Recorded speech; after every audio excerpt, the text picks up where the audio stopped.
লাগানো হবে 25 কোটি গাছ, সবুজে ভরবে তবে সোনার দেশটা আজ। 5 বছরে লাগানো হবে 25 কোটি গাছ, সবুজে ভরবে তবে সোনার দেশটা আজ। 20,000 কিলোমিটার হবে খাল কাটা, জল ফিরলে মাঠে ঘাটে ফসল হবে ফাটা।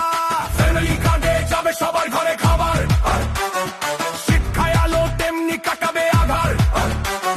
সবার জন্য সময় মতো ডাক্তার সেবা, বাংলাদেশে এমন কিছু তখন করছে কে বা? করবো কাজ গর্ব দেশ, সবার আগে বাংলাদেশ। করবো কাজ গর্ব দেশ, সবার আগে বাংলাদেশ। করবো কাজ গর্ব দেশ, সবার আগে বাংলাদেশ।